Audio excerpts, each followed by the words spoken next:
So IAG is the parent company of airlines such as Iberia, British Airways, Vueling, Level, Aer Lingus, and service companies like IAG Cargo, IAG Loyalty, and the newest, South.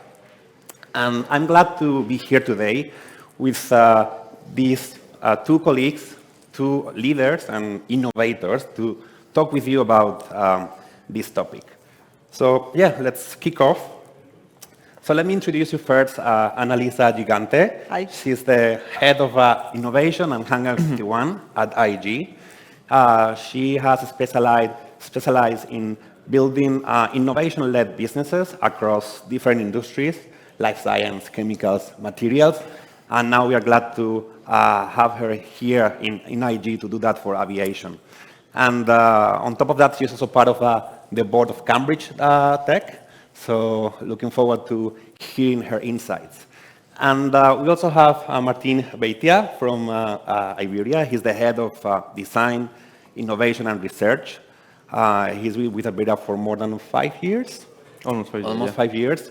And well, he's a strategic designer. He has been leading very interesting projects. So looking forward to hearing from him how he's driving open innovation at Iberia. So maybe it's time to kick it off. Yeah. So With pleasure. maybe let's start briefly with you, Annalisa, and maybe you can introduce your role at IAG and some thoughts about open innovation, just to share with the audience first. Well, so I run the innovation system in IAG, so I try to work with all the operating companies and help us with longer-term projects on how to improve travel. One of our key focus areas is sustainability, of course, and then AI, and we'll talk about that more in depth. But the key things that we do is actually with open innovation, so we're very happy to work with startups. We've had an accelerator for the last 8 years, which is open still. The one for this year is open for startups to join.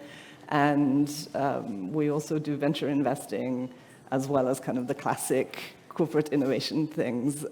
But it's a fantastic set of diverse problems to solve, and diverse teams from Iberia to Aer Lingus to British Airways to Vueling, and it's so much fun to try and understand how we can improve our travel. And I think every time I do travel, I find new things that I want to fix. Absolutely, yeah, we will touch on those later. Thank you, Annalisa. So same question for you, Martin. Let us know about your role at Iberia and what do you think about open innovation in aviation? Okay. Well, first of all, I would like to thank you, all of you, to be here in Madrid, a city that is loving Iberia's home. Thank you, Annalisa, for coming from Switzerland, and Jose from London. And regarding me, I am currently leading innovation, design, and research. On the one side, we are working on the digital transformation projects with the design and research teams, basically understanding the market, the customers, the trends, and then designing those projects in order to support Iberia's transformation. And on the other side, we are working on innovation, mainly in open innovation with startups, universities, in order to push travel boundaries with partners, and also building alliances such as Patio or All4Zero that we are also representing here during these days. Perfect. So maybe we should go and deep dive in what it means doing open innovation from an airline point of view. And before that, well, here today, we have a lot of innovators, startups working with technology, new solutions. So maybe we should explore what are those emerging technologies that we should be looking at. So because at the end, that's something that we will need to look at outside and see what is going on in the ecosystem. So maybe, Annalisa, for you, with your background, what do you think are those emerging technologies that will have an impact in the aviation industry in the next, let's say, 10 years? Yeah. Right. So the things that we're already working on, for example, is encouraging more sustainable aviation fuels to be produced. So it's a huge focus area, both of our accelerator and our venture team. And it's fascinating because there's about 15 different ways that you can make jet fuel. So it's only the first one that's on the market now, the one that uses used cooking oil, but there are things that use human waste, air, water, you name it, and it's just fascinating to get into there and then select the technologies that we believe we can pull through. IAG, the other day at the IATA annual meeting, won a big award for being the most sustainable airline group, and the reason for that is our work with sustainable aviation fuels. And this year we signed one of the biggest deals with a startup called 12. And that happened, in a meeting like this one that happened to be in San Francisco, hosted by Plug and Play. So that's very much kind of where we want to keep working. Of course, AI has a huge impact on our business. One of the really interesting things I found coming into airlines is that this business creates data like you wouldn't believe. It's almost a question of selecting which data you want to focus on. But because of that, then the output that you can have with AI is incredible.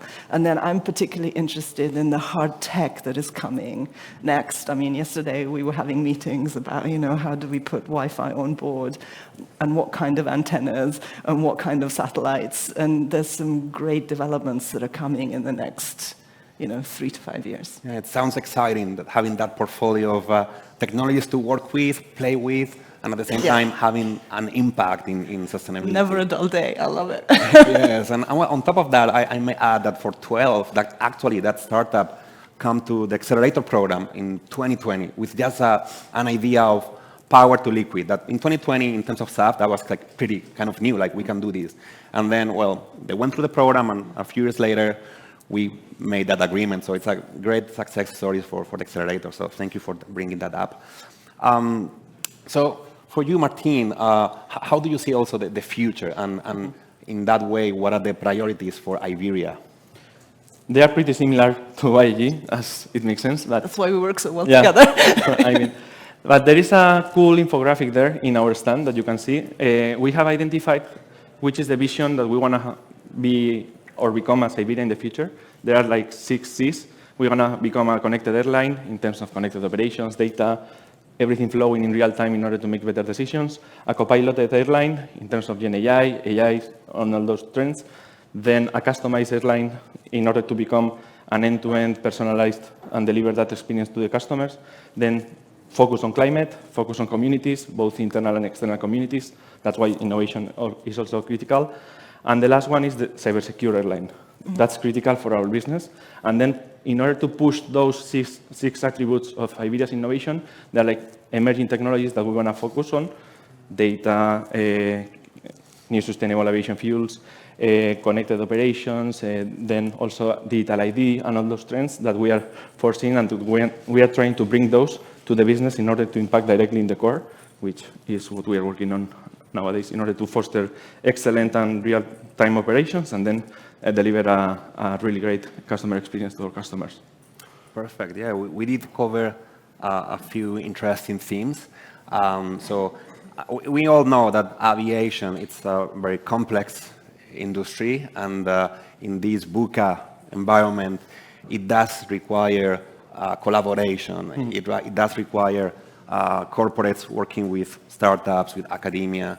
So, and that's why we're here to talk about more and foster that open innovation environment. So, for that, Annalisa, you, as I mentioned, you have that background building innovation in companies with industry like chemical, life science. So now you're, well, not new, you have been in IAG for almost a year, so you are like already embedded in that aviation. But what is your strategy to keep building that open innovation strategy within IAG? What are your next steps? What I found is, I think, in order to deliver innovation, you have to have very, very clear goals, because otherwise things get very complicated. So you have to decide early, so based on market opportunities, on where the tech is developing and where we believe the market is developing, what are the key handful of things that we want to deliver, and then work backwards. So this year we started with a Future Back project, imagining what is happening to the airline industry in 2040. What are the kind of early signals that we see from startups, from tech, from other industries that make us believe that certain things may or may not happen, so you create scenarios, and then working backwards to say, well, therefore, what are the things we need to work on today? And innovation, for me, is a very process-driven system. So if you do the right things consistently, then you can guarantee the right output. Otherwise, it's a bit, I mean, it's good to be lucky. And to be honest, I think we've been extremely lucky. And it's wonderful to see that, but you can't count on being lucky over 5 or 10 years, right? So some of this has to be done through having, stage gate systems, milestone payments, those kind of things, which are not particularly new, but they are very, very effective. And then just based on where the value add is across industries, one of the things that I try to look into more so is also business model innovation. And it seems to be kind of the poor relation that nobody looks at. Okay. But in reality, if you can do something with existing technology and with a market that you kind of understand well, and yet by doing business model innovation, you can find a different way of connecting with customers. These are actually statistically the most relevant things, the kind of projects that bring you the best return on investment. So I always try to keep an eye on, yes, what's happening with tech, what's happening with our markets, but also how can we go about changing what we do within our knowledge base so that we can add more value to our customers, to our partners, and our colleagues. Yeah, great insights. I mean, we all know innovation is about creating value, and for that you need to be aware of the ecosystem, connect the dots, knowing what you have been doing great, not great, and make that change happen as well to keep looking forward. And I keep insisting that it's not a technology push, right? So you need to know what's happening, and I work a lot with universities and very early R&D. But the KPI for R&D is to have, some great research published in peer-reviewed journals. That's their KPI. Our KPI is making money. So you need to understand, when is the right time to find a good product market fit, and how can we make that happen faster? Yeah, absolutely. I mean, it means like you need to also manage different stakeholders and different expectations, and try to find that common roadmap, that common goal.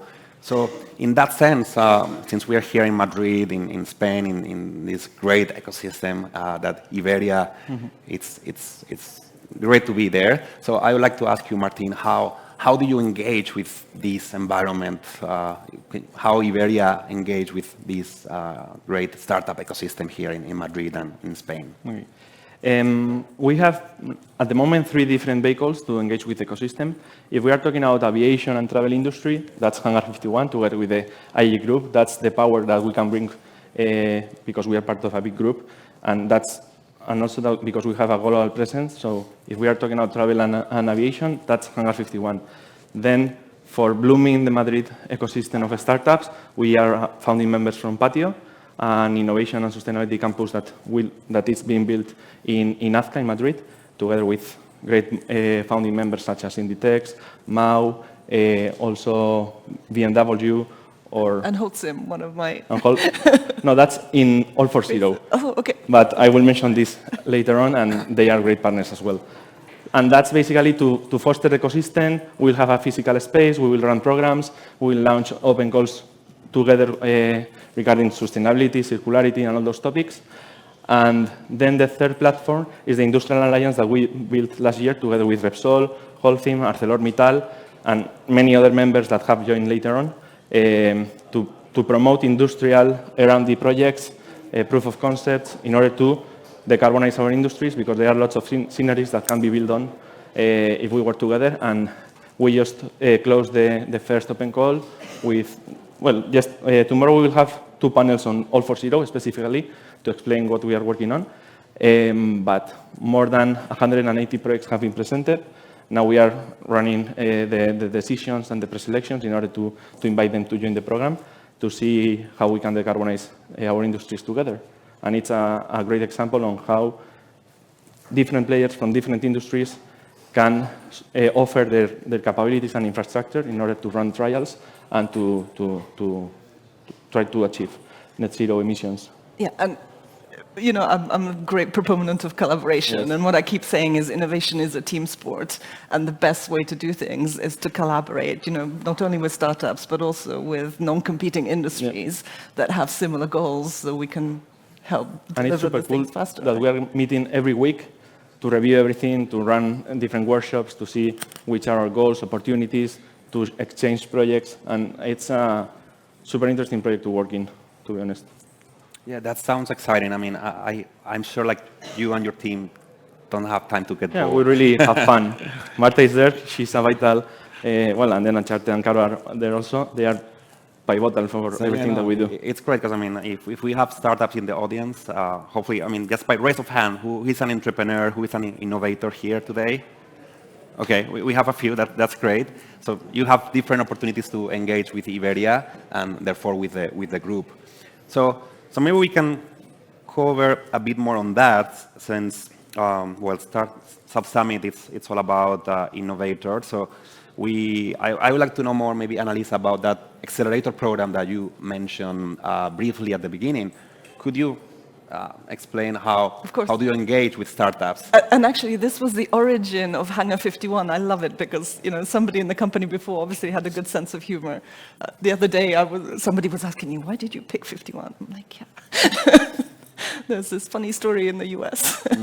And it's really great. So that brand was launched as an accelerator, so a way of working with startups and then trialing them inside our operations for 8 to 10 weeks, and then seeing at the end of it whether we could have either a product that we could purchase or we would want to then invest in the company to deliver that growth. And surprisingly, it's been going for 8 years. And this year we decided to turn up the volume and really do it as loud as we possibly can. So we partnered with Plug and Play, who is, for me, the global leader in doing these kind of corporate and startup links, and they're also a huge venture capital investor. And we have the call open for another 10 days. Yeah, until the 16th of June. Yeah. So, yeah. And Jose is the person to talk to because you run it. They will Thank be you the for whole that. day in our stand. You can visit our stand, stand 11, to chat with them. And the idea this year is, to do the kickoff in September and then have a demo day before the end of the year.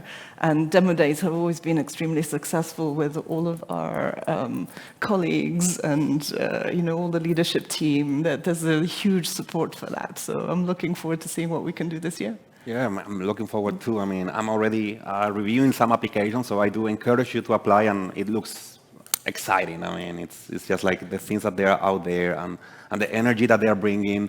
So it's kind of creating value together. That's something that. And actually, that's been a great area of collaboration with Iberia, right? You guys have been a strong proponent of this project, so thank you for that. Iberia, you have been there since the beginning with more than 20 projects that you have been part of the accelerator. So yes, as you know, so the accelerator is like for all the different airlines of the group, and Iberia is kind of very active in terms of projects. So maybe, Martin, do you want to share a few of those success stories? Yeah, I can share a couple of them. One is like a specific case that we built together with Accelerator, and then another is the reality that we are building in Spain together with the startup. The first one is a startup that we met back in 2019, Accelerator program, was a French startup. And we built our first bot together with them back in the days. That was actually presented in the South Summit, the first WhatsApp bot that we built with a startup. That was a small project, but then the pandemic came, and we had a huge disruption. The call centers, everything was like full. We used the chatbots in order to support the customers, and we saw a huge increase on the bots. And the case is that nowadays, that small project has become a new business unit within Iberia, with a huge team working in different channels, and WhatsApp, our own bot, Alexa, Google, and that's one of the key channels that we have in order to engage with customers. And that was thanks to Hangar 51, and then thanks to the whole ecosystem that supported us on growing the product. That's a case that we are really proud of, and that it's a new reality in Iberia thanks to open innovation. And then there is a really cool case in Spain. There are like different, we have really good startups working in travel industry, and they have built an alliance to a Spanish Aviation Tech Hub, where they gather every week or every month to have lunch, to share their views, to see how they can approach a different airline, to discuss different things that can improve their businesses. And it's really cool to see that nowadays, I think they are 7 startups part of that hub. We are working with 5 of them. So we are part of that. Those are Back on Board, Smartbell, InFly, Renacen, and they are part of our ecosystem. They have been pivotal in our innovation. We have been working for more than 5 years with Back on Board, for example, 3 years with Renacen, 4 years with Smartbell, and they are part of our ecosystem. For example, in the last Hangar 51 event, they were part of our stand. Yeah. And it's really cool to see how we can feel they are really good partners, and they can support us in whatever adventure we want to take on. Yeah, and my challenge is to then try and get all of these great ideas used by the whole system. So all of our operating companies, because there are some great things happening here and there. And of course, each airline has their own customer base and their own priorities. But then the best thing we can do is, once something is proven, is to try and multiply it throughout the group.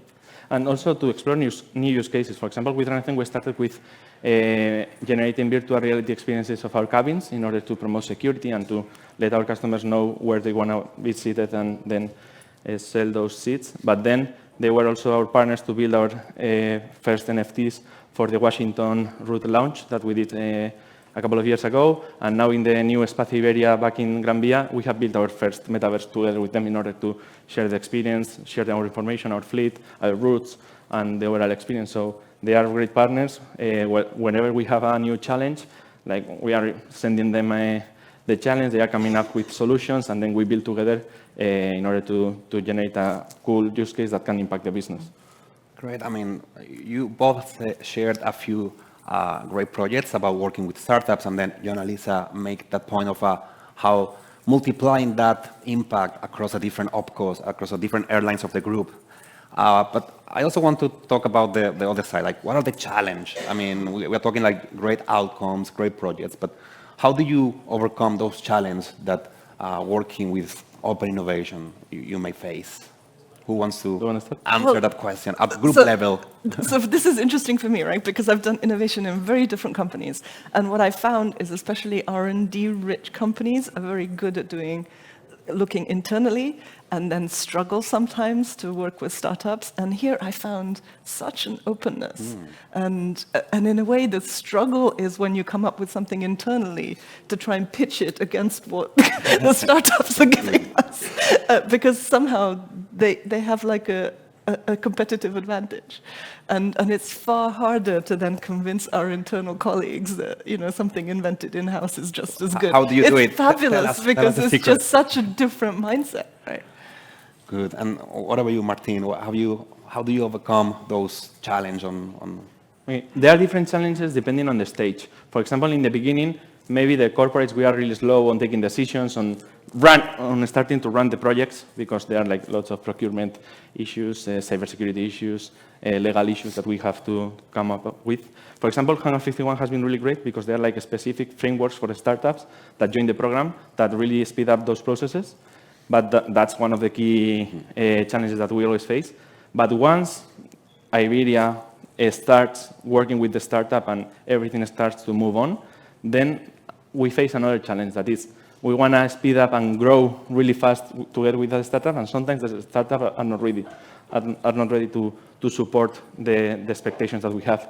And sometimes we have stopped collaboration. Because of the scale. Because of the scale. Because in the end, we are working, we are a global airline, we have more than 140 destinations. That's really cool to make a small tests, because we can select a specific route, for example, to Buenos Aires or to Mexico City, to run a specific trial, but then the scale is global, and that's when the real challenge happens. And not all the startups are ready for that, so we need to really be careful on how we work, how we set up the goals, and then how we accomplish them in order to increase that. Yeah, absolutely, I agree. And I think from my side, like being part of the accelerator program, I think that's also on us when doing that scouting, that screening, and then evaluating. The program has to create value for both sides. So we also need to invite those startups that they are at the right time, and we can help them to leverage our network, our resources, and in the same way we can together create something great, as you mentioned. But there's part of that I think is actually very valuable. So, now that we're really kind of leaning into AI tools, it's really important that we've done the ethical part first. Yeah. And for me, that then gives you the right framework to deliver projects. And that is kind of part of that longer term thinking of, maybe the more responsible grown-up big group, but for me, in this particular sense, it has huge potential. And, it's not just because it's right, it's because as a business, you want to make sure that you look after not just the cybersecurity, but also, the interests of all the travelers, all the partners. And I think it was very important to have that as kind of step one. And then what is the problem we're going to solve, right? Absolutely, yeah. For certain technologies, certain solutions, we also need to be ready first. There's like a complex environment happening within IG. And that's hard as well. Well, but yeah, having you on board, that makes everything smooth. So thanks for that. So we have a couple of minutes left. So I just want to wrap up with some final thoughts. So maybe for any of you who wants to answer. So what are your advice for those startups that wants to work with corporates and with IG and Iberia? What can you tell them? Don't hesitate to reach out, and you do have to be a little bit patient. We try our best to be flexible, but I think it's good to have the right expectations, and then you're going to be really happy. For me, it would be to be ambitious, because this is a global industry. And it's really beautiful to work in travel and aviation industry because it's personal, business, holidays. Also, we have a big part of operations, which is really cool for those engineering mindset people. So be ambitious, then also try to try to understand and identify those business KPIs that will be really relevant for the project, and try to demonstrate and move value regarding those KPIs. Because if you don't demonstrate value since the very beginning, it's really hard to keep on working with that. And also to make sure that you have the right sponsors, the right business leads that will be working on the project in order to make sure that you will be solving a critical challenge to the airline. That's the only way to keep progressing in the relationship and then to expand to other airlines, which is a really cool part because maybe a startup is starting with Iberia, but then they can work with British Airways or Vueling, depending on the market, or Iberia Express, which are also here today. And that's also a really cool part of being part of this group. Yeah, and really I wanted to thank you guys, Iberia, for being so open to collaborating with us and allowing us into your kind of cool space. Well, this is Madrid and this is Summit. And yeah, so well, thank you, both of you. So today we have seen that for us, for IG and for Iberia, innovation is about collaboration. It's how we can create value together. And for that, we all invite you to talk with us, stop by the Iberia stand, stop by Espacio Iberia in Gran Via, great place. And apply for the program if you're interested. I will be also around, and talk to us. If it's cool and it will have an impact, we will make it happen. Yeah. You have 10 days. Yeah, 10 days for application. So thank you so much.